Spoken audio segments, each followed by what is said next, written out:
Hi, this is Paul. When I was finishing up the live stream today, Benjamin Boyce was premiering something, and so as I was just cleaning up some things in the office, I just clicked on it, and it immediately caught my attention. And I thought, oh, this is kind of an important topic. It's certainly not going to probably be one of the bigger videos that Benjamin makes, but let's get into some of this. It's entitled "Are Psychology and Spirituality at Odds?" with Andrew Hartz. Hadn't heard about him. The psyche. And what I like to ask whenever I speak with a psychologist, like, what do you base like that seems like the most important part of the whole discipline is the conception of what is a human or what is a soul, right? So I'm wondering if... And also, what is health? Now, this is a topic that has come around fairly often. There was a while that Jordan Peterson was talking a little bit about sanity, and the medicalizing of the mind in a modernist frame likes to imagine that sanity is proper function of the organ we call the brain, and a little more sophisticated, but generally analogous to the operation of, let's say, muscles in my arm. As long as my arms can do this in a healthy way, then my arm is healthy. And so brains are treated the same way. But increasingly, all of these categories are changing because, well, what is health and what is disease, and how does that fit into other pictures? A couple of days ago, I haven't listened to the whole thing yet, but unheard, I caught the beginning of this conversation with respect to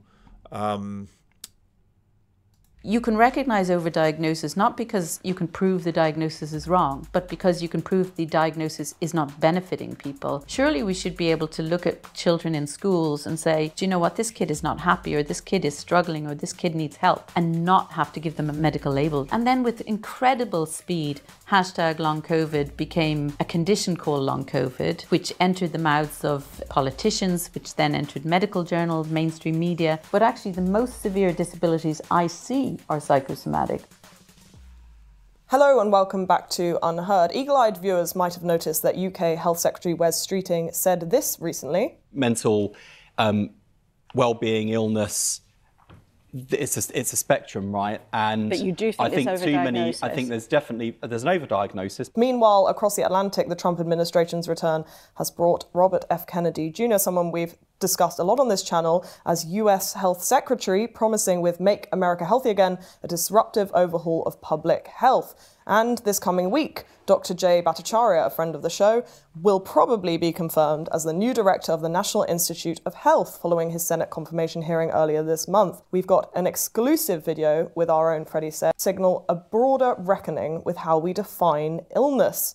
Here to unpack it is Dr. Suzanne O'Sullivan, a neurologist with over 25 years of experience, now based at London's National Hospital for Neurology and Neurosurgery. She's the author of many best-selling books, including It's All in Your Head. We're here to talk about her extremely timely new book, The Age of Diagnosis, which challenges our rush to label conditions like ADHD and long COVID, and asks if we're over-medicalizing normal human behaviour. So, welcome to Unheard, Suzanne. Thanks for having me. So I've spoken to a few people on this channel.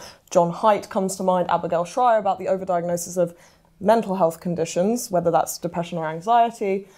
That's what Wes Streeting was nodding to in that comment there that I mentioned in the introduction. But what you lay out in your book, The Age of Diagnosis, is something I suppose that might be more surprising to people, which is that there isn't simply an overdiagnosis problem in mental illness that can be, to some extent, self-diagnosed. You have to say, I feel depressed to get a diagnosis of depression. But that physical conditions, including even cancer, are being overdiagnosed across the board. The first thing I want to do is just be clear on what I mean by overdiagnosis. So overdiagnosis doesn't necessarily mean a diagnosis is wrong.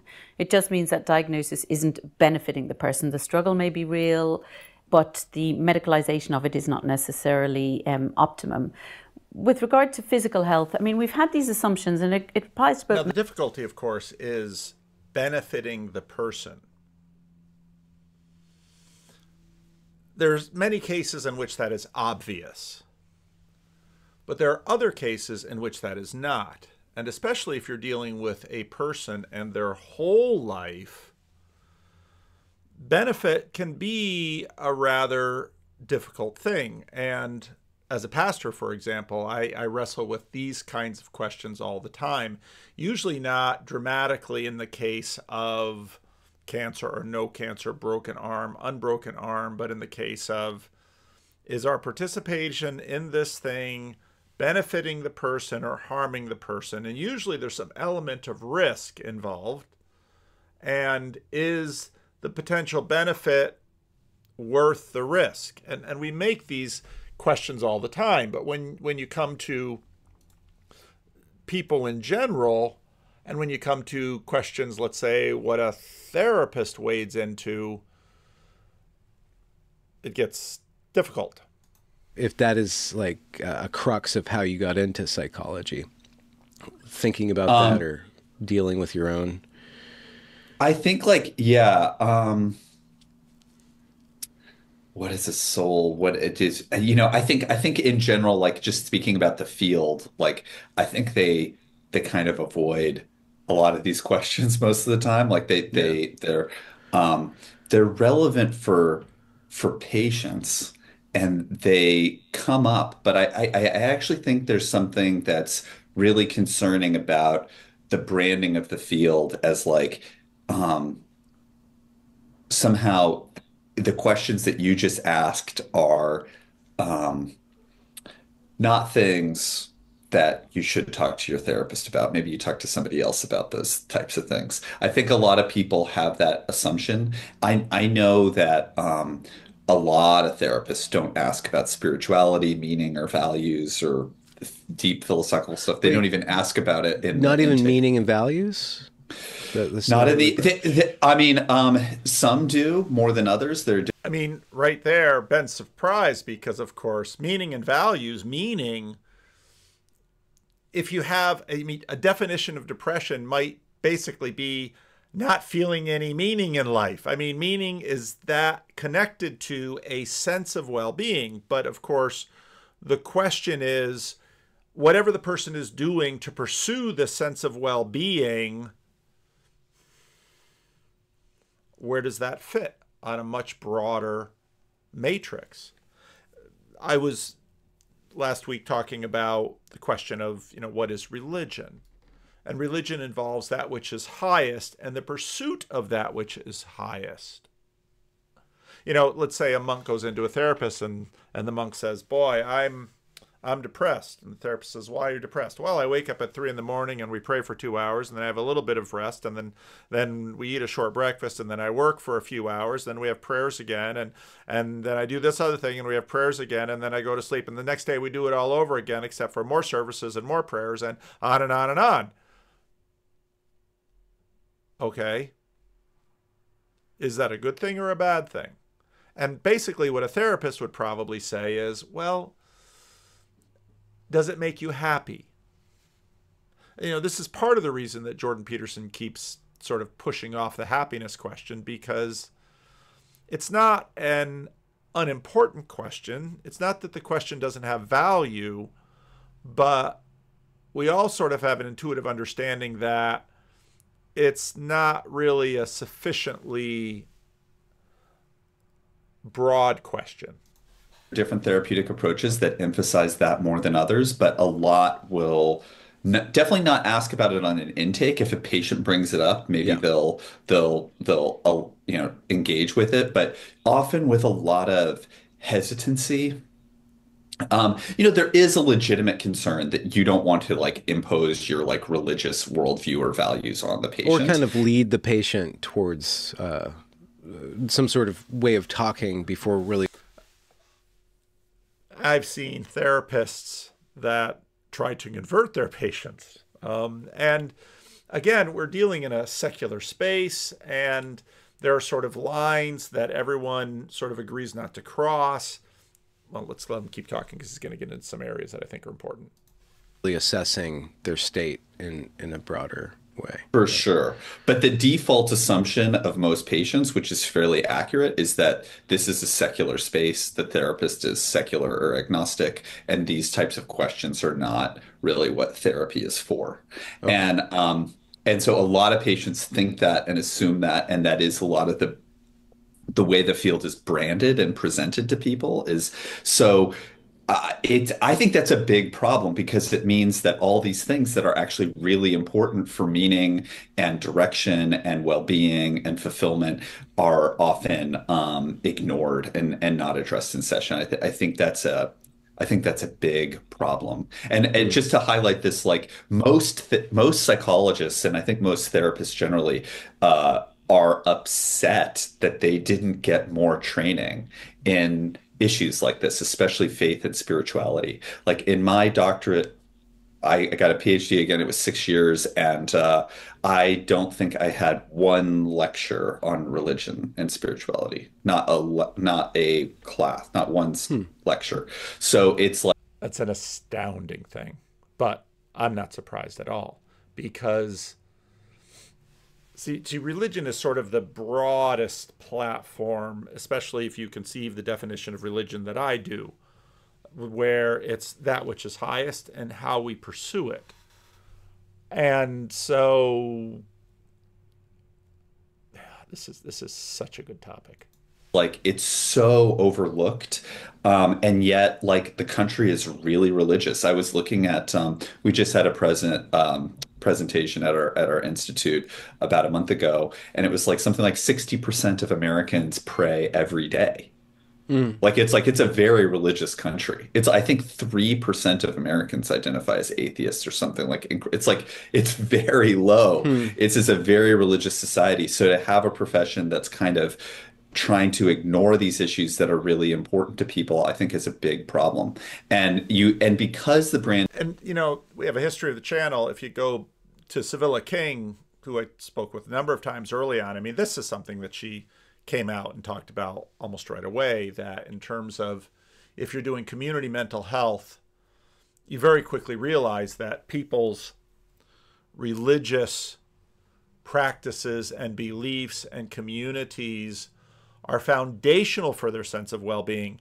This is known and not really attested psychologically across the board. And yet therapists are supposed to imagine it lives in another world. And I've known some therapists that try to wander into this and in the course of something try to sort of use it. And I listen to them and I think, you're sort of like a car mechanic going into the nuclear power plant thinking you're going to fix something. You're monkeying with stuff you don't understand. Ending is this is a secular, maybe even anti-religious profession. That means that therapists probably have to do more to really make it very clear that these are things that patients can talk about if they want to.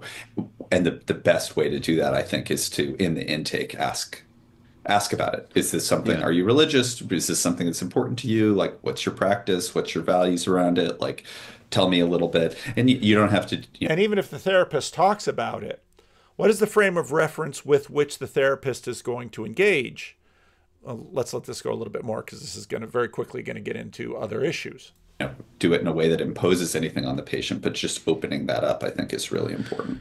Yeah, I woke up this morning a little bit before I was supposed to, and I was laying in bed. My mind started working, working. And I was, in the middle, it's really early. And so like I'm examining my behavior and like looking at things that I could change, my values and my behavior. And I thought of, somehow my brain got into the difference between being careless and carefree, and how those words basically mean the same thing, but one's positive and one's negative. Like being carefree is free-spirited, but it means the same thing as being careless, which is like kind of belligerent or really irresponsible or without responsibility, that which ties you down.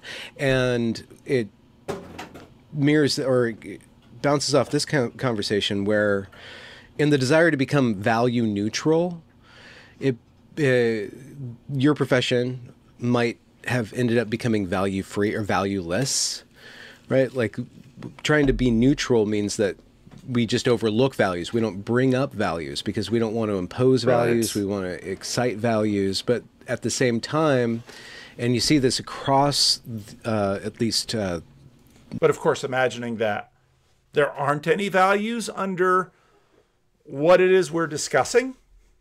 The modern liberal West, all these neutral institutions had the assumption that people had values, but we're not going to impose values. You bring the values, and those values are going to make it work.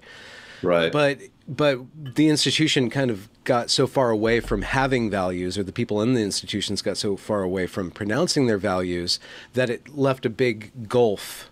And again, if you understand secularity as this basically Christian smuggling job, but even the people smuggling didn't know what they were smuggling. To them, these values were just self-evident. Go back to Christian Smith's work on soul searching that he did with American teenagers, sociologist Christian Smith, who now teaches at Notre Dame. And if you read Soul Searching, most American kids said, my ideas about right and wrong and my religious ideas, they're just self-evident. I inherited them from my parents. And of course, in post-World War II secular America, so many values, many of them with Christian footnotes behind them, were just swooshed right out into the culture, right out into the world, right into other religions. Becomes this massive, I still don't have the language, haven't figured out the language for it, because this massive quasi-religion. Is it the urban monoculture? There's certainly elements of it in the urban monoculture that are all over the world, and there they are. And, well, as long as there's no clash of values, we can be okay. But then with pluralization, with mass migration, with globalization, suddenly you're winding up with, and then you have sort of these religious movements that, like radical Islamism, that they counter the implicit Christianity within the urban monoculture that has gone out into the world. And then, of course, as the urban monoculture continues to evolve, and you get many of these other values that are various different forks of Christianity, and they begin to clash with the values in other religions, then suddenly you try to have multiculturalism. But multiculturalism in some ways is an accentuation of the same problem. You double down on saying values don't conflict. Good is self-evident and obvious. And so, but of course, values continue to sort of multiply under the surface. And, well, what do you do with this? Then that's where the stuff that we call woke or progressivism came in, because there was no values that the institutions was espousing. So there's this big, just empty place. Yes. And you can see maybe it's the case, and I should phrase this as a question, it might be the case that how your profession kind of swerved into embracing DEI, like Leslie's story. Maybe we can get into your story, how you encountered this in your profession. And of course, it wasn't just his profession that this happened. I mean, education is full of it.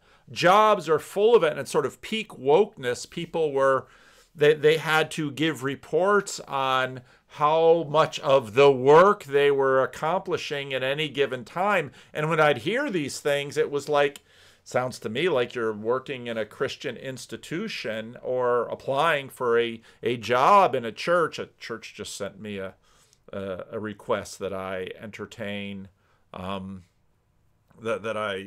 invitation to apply for their senior pastor position. And a standard piece on an interview like that would be, describe for me your spiritual practices, let's say. Or, I mean, there's all these different layers of the words. They tell me what happens in your daily quiet time. Talk about your prayer life. And of course, all the woke stuff, I would listen to that stuff coming in from people would come in and tell me what their work was asking them to do. And it was like, wow, you just take out the Christian thing and put in the other thing. And it's a complete blindness to the stack of what is actually involved in a human life. And all of a sudden now we're going to talk about race and identity because that is the value set. Now we can teach these values. This is literally exactly what happened. Like that's so exactly what happened, because there's this long-standing, I mean, even going back to Freud in the beginning, there's this concept of therapeutic neutrality. Mm-hmm. And so it's like, I think there's this, it wasn't necessarily valuesless, but there was an idea of neutrality that was really central to the field, the psychotherapy field from the beginning. And a lot of the politicized movements were basically saying that, like, there's no such thing as neutrality. And when you say you're neutral, you're actually imposing a patriarchal white supremacist set of values. Heteronormative, etc. Heteronormative, yes, all that stuff. So, in other words, what those who were looking to overturn the post-Second War WASPy, Eleanor Roosevelt, United Nations value system that had all of these assumed values underneath, and we're going to take out those values and we're going to put in our own values. But no, values are just self-evident. And, well, they weren't as self-evident as everybody imagined. And then you have the question of, well, how do they actually work? And you can go back then to this woman talking about, well, performance. Well, you see, and this is where the imagination, sort of the scientific imagination, breaks down, because you want to have all this correspondentism. Okay, well, I did this. Am I happier? Well, you know, I'm pretty happy not going to the dentist. I'm pretty happy not going to the doctor. And if the doctor would say, well, what you really need is some terribly invasive surgery to save your life, I would say, I'd be more happy if I didn't do the surgery. You know, Steve Jobs, when he was diagnosed with pancreatic cancer, decided that he didn't really trust like standard medicine, and so he thought he was going to drink a bunch of fruit juices and eat healthier and, you know, blend up a bunch of veggies and have a V8, and that was going to sort of, you know, maybe take care of the pancreatic cancer and the body would heal itself. And the doctors are like, no, this is, pancreatic cancer is not going to be taken care of that way. And he dragged his feet and he dragged his feet, and he actually had a curable form of pancreatic cancer. But then because he dragged his feet so long, it killed him. And so it isn't just a question of opting for this other thing.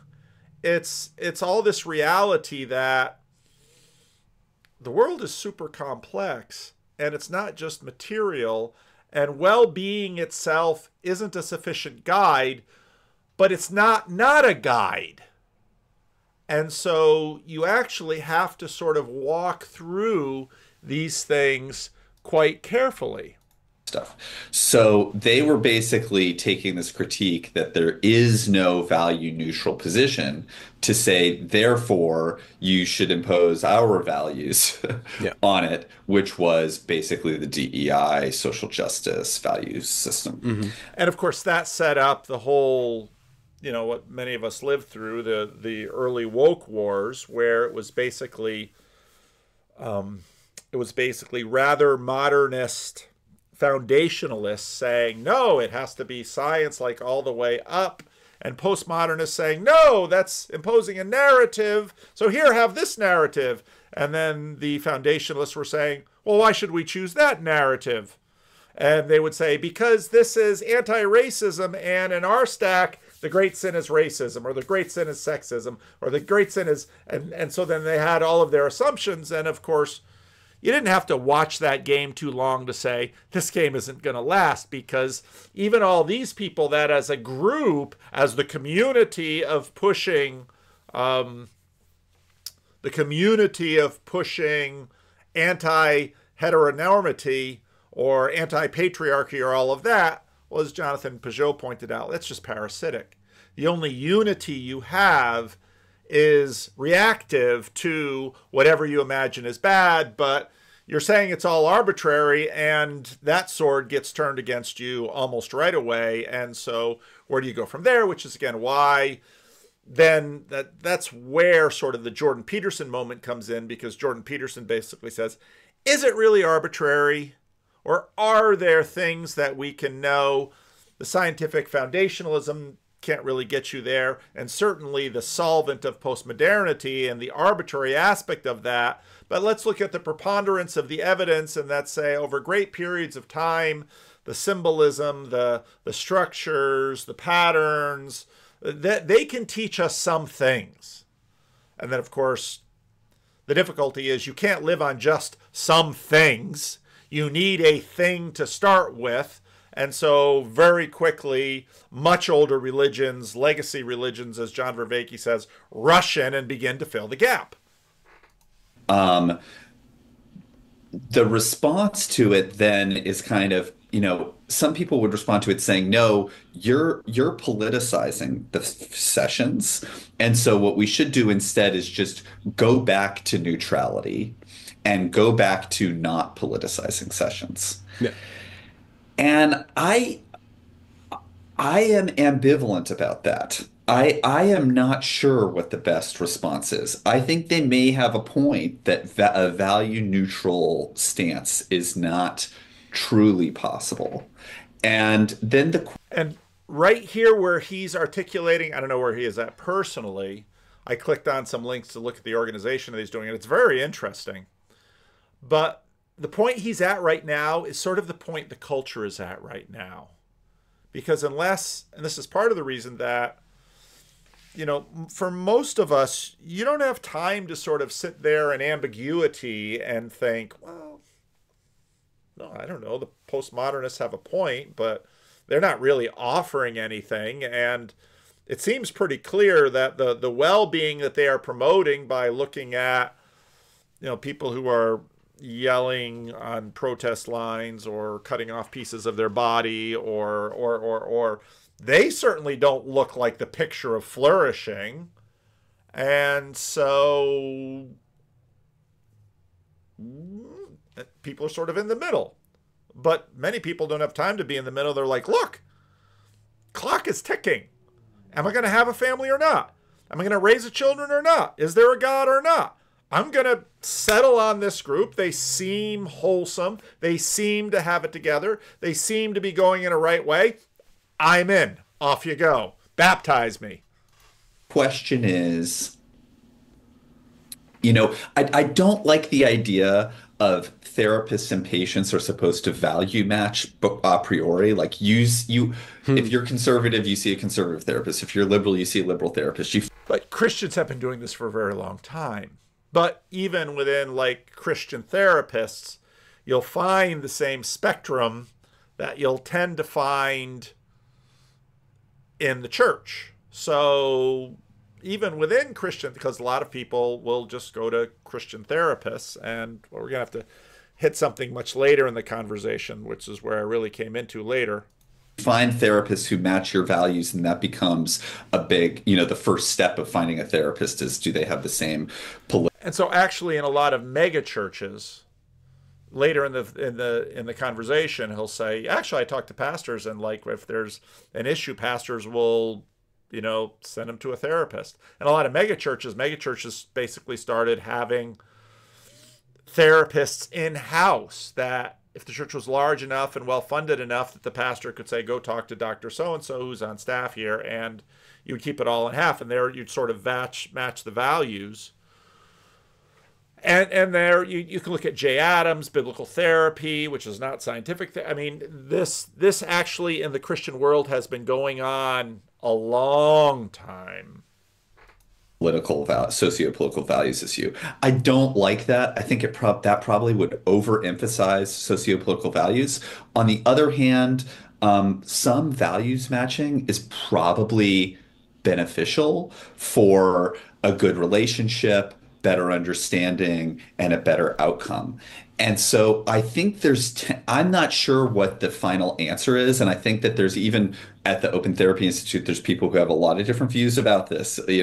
Some people say value matching is probably good for most therapists. And other people say, neutrality is really the ideal to strive for.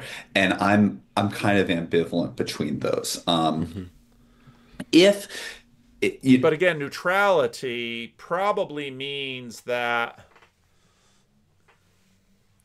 there's enough of an implicit match itself. The therapist, and he's about to say something which is really important too. At the very least, people who don't like the social justice value paradigm should be able to find a therapist who's not doing that. That may be, they may want somebody who who strives for neutrality, or they may want to see somebody.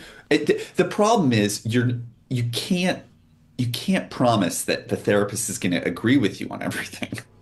It's not possible to agree with every patient that you see on every issue. So, and that can't really be the goal. Like, that's just not feasible. It's not workable. I just don't even think it's possible it's not achievable. But there are some incredibly skilled therapists who can really empathize with people on both sides of the spectrum incredibly well. I think that's. And there are some, there's a man used to go to my church. He had a really troubled upbringing. It was a mess. And it really messed him up. And, you know, he needed a good therapist. And I have no idea where this therapist is on in any of the spectrums, but he's a really good therapist and he really helped. And that's what makes it difficult. And when people ask me about getting a therapist or finding a therapist, I'm usually like, you're probably going to have to do a little bit of work finding one that matches, and you might see one for a while and then decide that that therapist isn't really going to work for you and look for another one, because it's the kind of thing where there are so many layers. There's a layer of skill, there's a layer of match. It's really not easy to sort of suss out. That's a small minority. I think most therapists will do a better job if they have some broad congruence in values. And you want therapists to have the biggest window possible of who they can understand and connect with and empathize. So it's worth training therapists to broaden that window as much as. And it's also going to depend on exactly what the patient needs, because it might be that some CBT would just really help this person in one particular area, but it might be that there's a lot of issues that actually are going to go down into the value stack very far. And if there's a real disagreement, I mean, this comes up in couples counseling and marriage therapy, depending on, I've spoken about this in past videos, depending on where does the value of the marriage. Now, the marriage is in the room with the two people. And even though the children aren't physically in the room with the two people, the children's future is in the room with the marriage and the two people. And what exactly is the arrangement? You know, often it's the case that, let's say, one of the partners who goes in and is getting therapy, and the results of that are, oh, my therapist says I should ditch this marriage because you're toxic for me. Okay, well, what's that going to do to the marriage, and what's that going to do to the children? Well, that's not that therapist's problem. It's this person's sense of well-being, for as long as that person is their client. You see, and it's there that things get really weird for a pastor, because whereas we're not quite as transactional, usually for the pastor, we have the mother, the father, the children, sometimes the parents, brothers and sisters, friends, all in the church. And so things going on with one party impact things throughout the family system. And there is a spectrum between, I was explaining to someone in the live chat as this video was going on later, I was explaining, you know, one of the things, so these guys go to get a PhD in psychology, and they're not given any religious training. Seminarians are basically said, you need to discern the difference between what you do as a pastor and what a therapist does, because you're not a therapist and don't try to be one. Now, that was especially salient in the 80s, when there were all sorts of books written by Christian psychologists for clergy, and clergy were beginning to become a little bit aware of psychology and found, boy, some of these tools would be useful. I see personality disorders, and I see psychological disorders, and I see all of this, and maybe they see them and maybe they don't. They're not, they don't have the training of a psychologist. It's not actually their area, but this field seems potent in terms of, well, if you've got this person in this family system with this particular disorder, maybe if that particular disorder can be resolved, the whole family system will work better. Maybe. And again, for the psychologist, maybe the marriage is a value in the room. Maybe it isn't. Again, psychologists are people too. And what I'm about to say, I have some very good friends and some people who are very deeply in the corner here who are psychologists.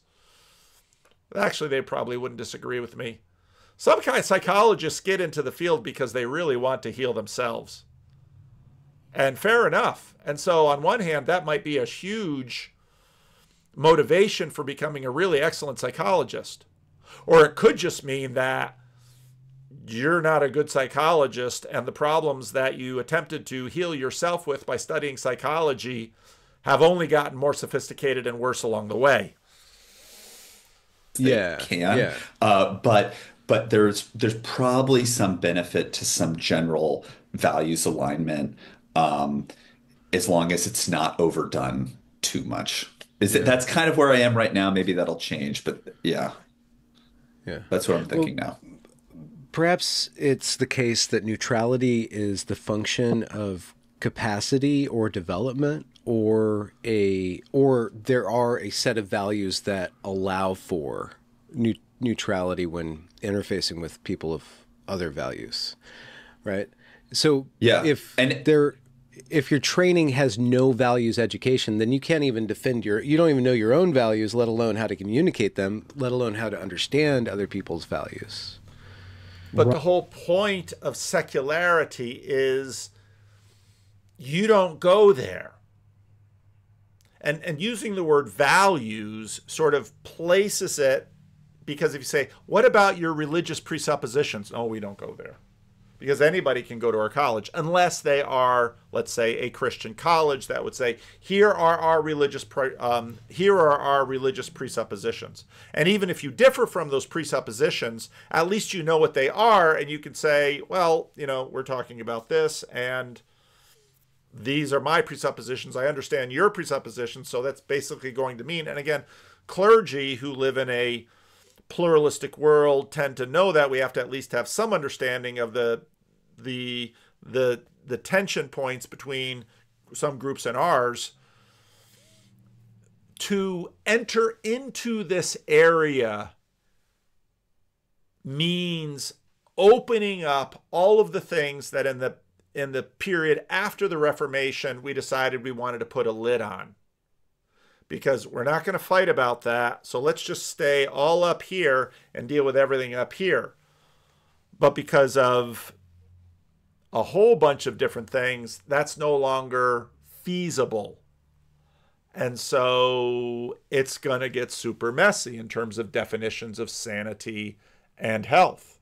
Right. And I think there's for me, I believe that being a good person in a sincere way is really essential to having a fulfilling life. Or not that. Now, none of those words,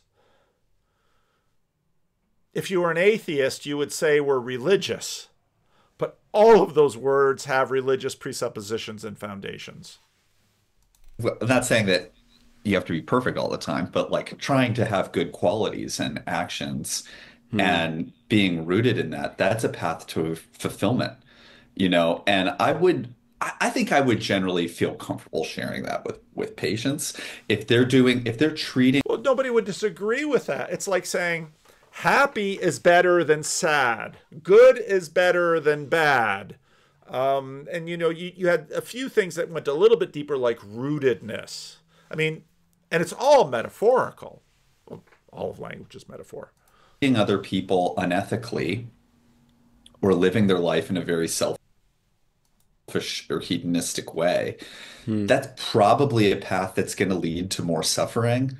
And And again, it's proving my point. And sort of what you move away from is, well, what exactly is staying in a difficult marriage selfish? How do you know when to get out or when to stay in? Let me jump to sort of the end of the video because I have something I need to go to. All right, this is where I jumped in. So I found a bunch of things that I wanted to talk about, and then I'll have to end this. I don't know. Yeah. But are there particular ways that you think that, like the field, is it just the cost that keeps the middle class, you think, from therapy, or you think that there are other specific class-based? You could do a whole conversation on this question of the cost of therapy, because I've had this conversation with plenty of people in terms of therapists that take insurance, having to deal with the insurance company, having to deal with the insurance company, how that impacts the way that therapy is delivered. If you're self-pay, what's it going to cost? There was a TV show. It was a comedy where the unhappy couple who's getting therapy from this guy said, "We spent $33,000 and we're still not happy. We want our money back. We want to know if you give it all at once or a payment plan." Biases against the middle class that come into therapy sessions. That maybe the middle class is actually psychologically robust enough to not need it. Yeah. I don't know. That's a facetious answer, but yeah.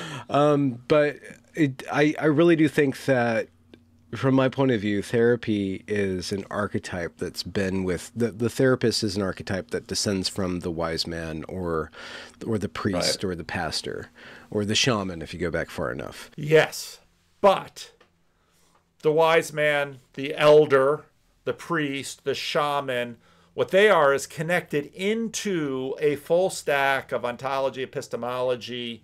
Why can't I think of it?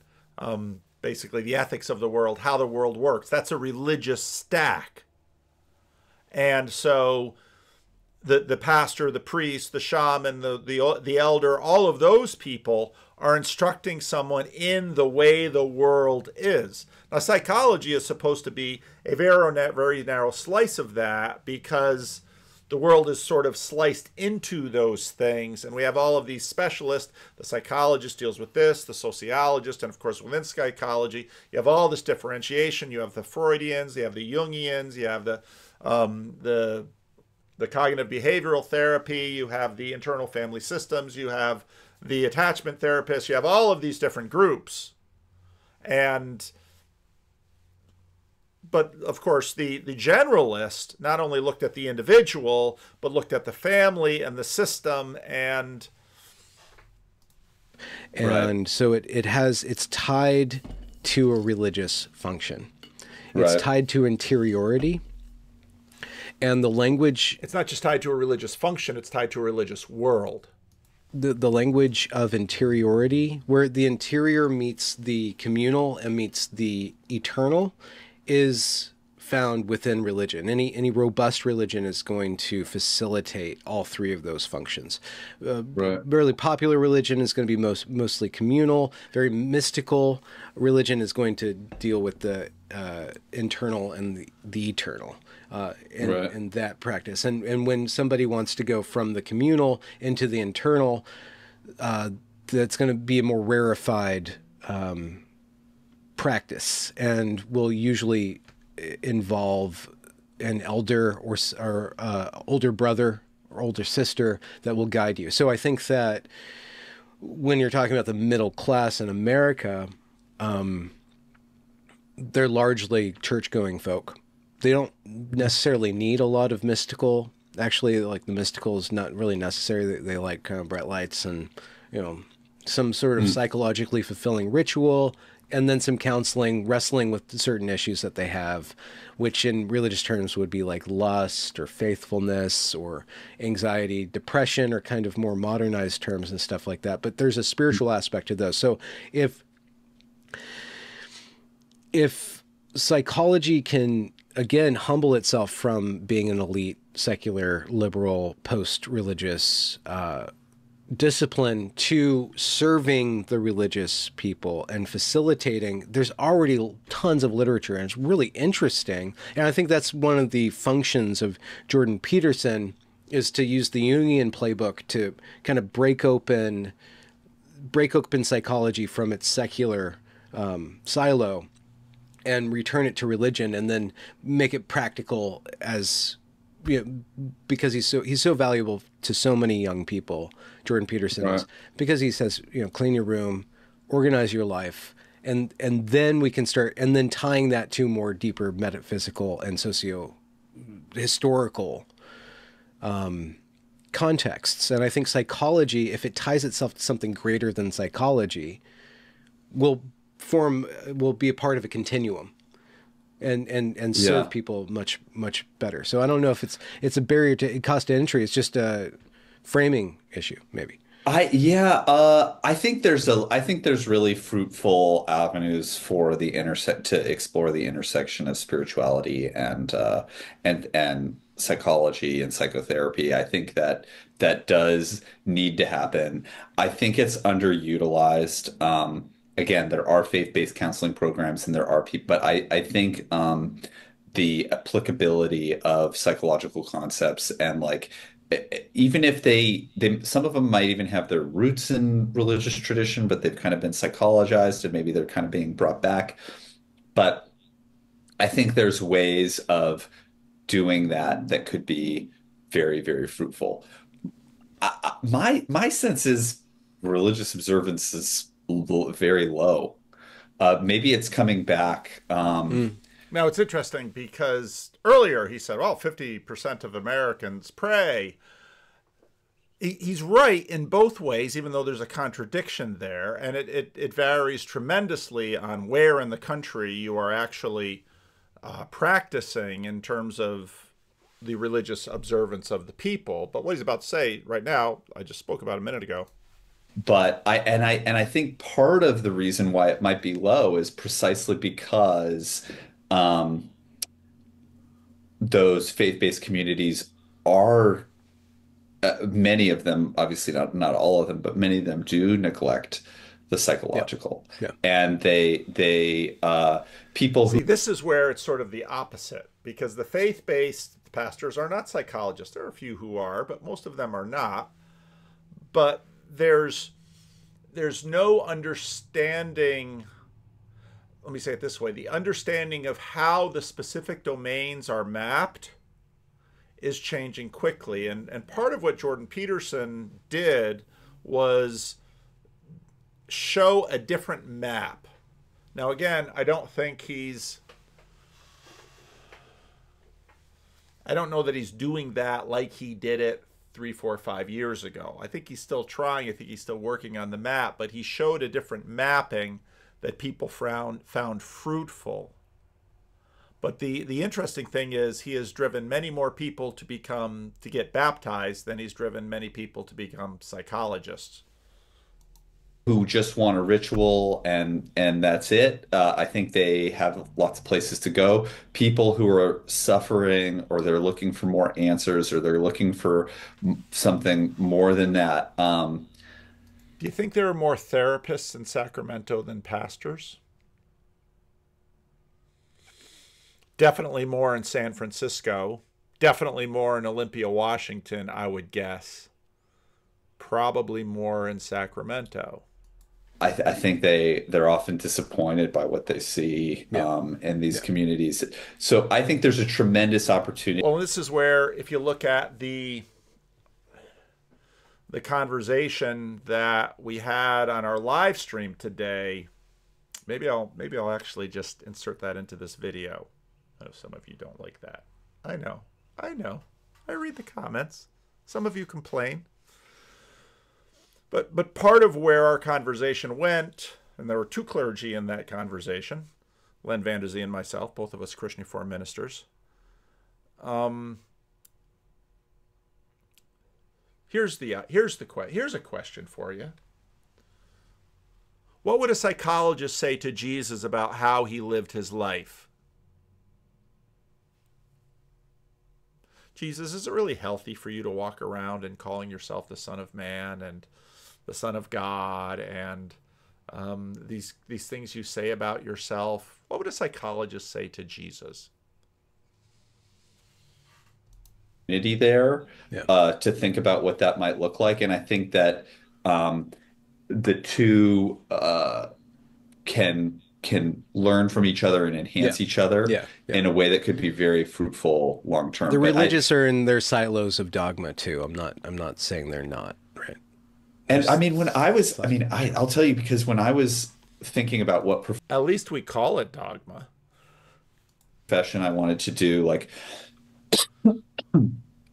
I remember talking to people who worked in various clergy roles, and they were like, "Hey, if somebody came and they had depression or they had panic attacks, we sent them to a therapist." They weren't taking on a lot of. That's right. Now, boy, this is such a sophisticated area, because in terms of pastoral care, I could definitely make recommendations what to do for your panic attacks. But there is the reality that psychologically, this stuff is so complex. I think of, again, C.S. Lewis's great essay, Transpositions. There are going to be overlapping outcomes, and they're going to be overlapping causes, but there's going to be differentiation. I know a lot of people who are taking psych meds.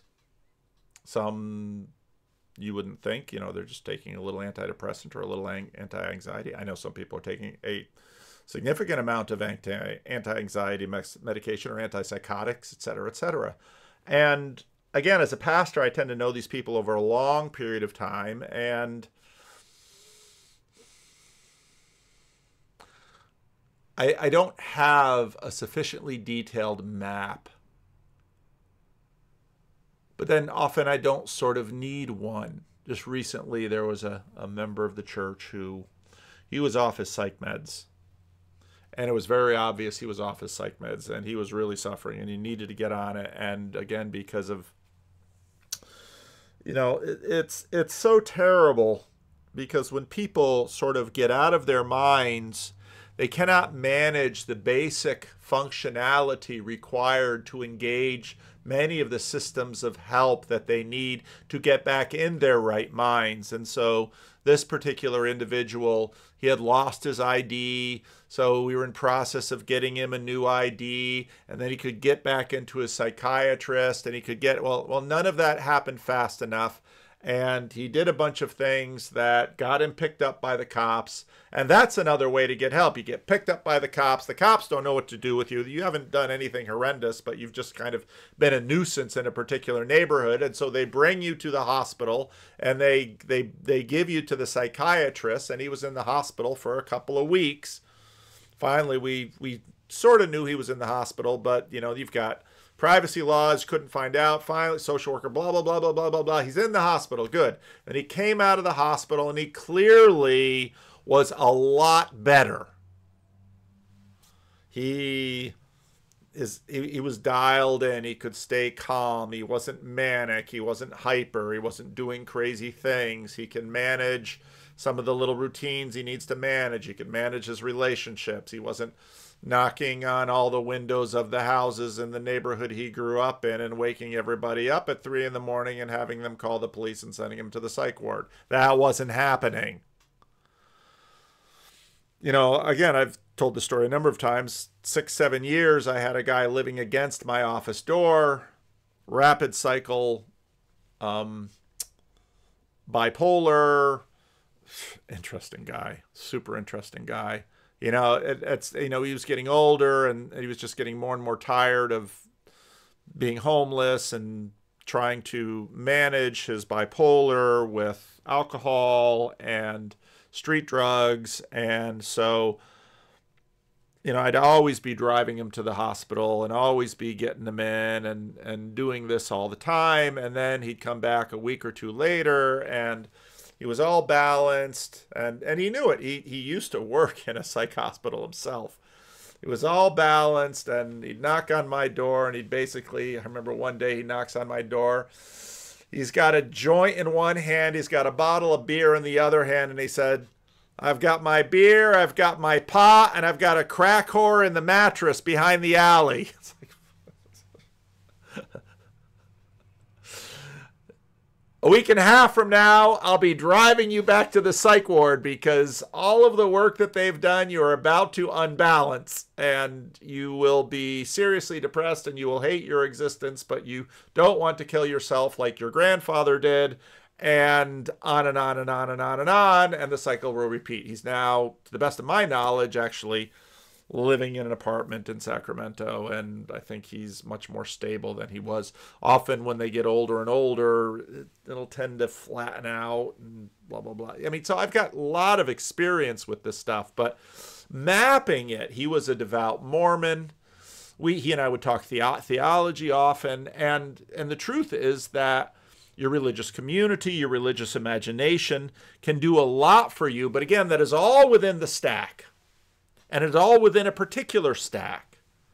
And not all the stacks are the same. And by sort of narrowing things down to religion, you sort of imagine that they're all the same, and they never are, because that's when you get back into that values question.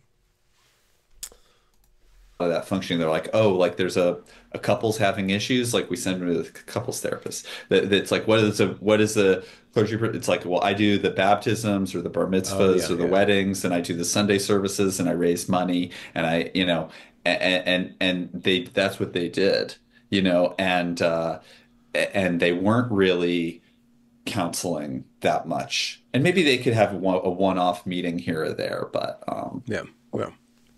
I think, and that, of course, it depends on what happens in that meeting, because after a while you get a sense of probably a good psychologist would help you or you two with something like that, and it's going to cost you some money and spend the time. And is my job set up? And again, Ben, it depends on the church. How much staff is there in that church? How much free time does the pastor have to spend to one couple?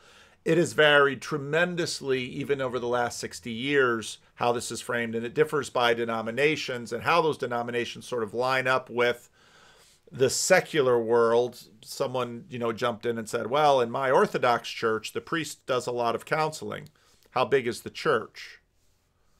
And it also depends on, does this particular, how does this particular Orthodox church regard psychology? Protestants, Catholics, Orthodox, I mean, it's an enormously complex system. I am about out of time. I don't think I will drop that link. I think I'm just, or that clip, I think I'm just going to play that clip, have that clip on the channel. But it goes back to the live stream that we had Friday when we're talking about, there's a lot that religious groups do that can be in tension with secular psychology that has a particular view of well-being and a particular view of the constitutive elements of well-being. This is an enormous subject, and actually a very important subject, which one could devote an entire channel to. But we'll see, you know, and if we'll see who listens to this video, and if I have to have follow-up conversations with some of our really wonderful psychologists in the corner. So leave a comment. Let me know what you think.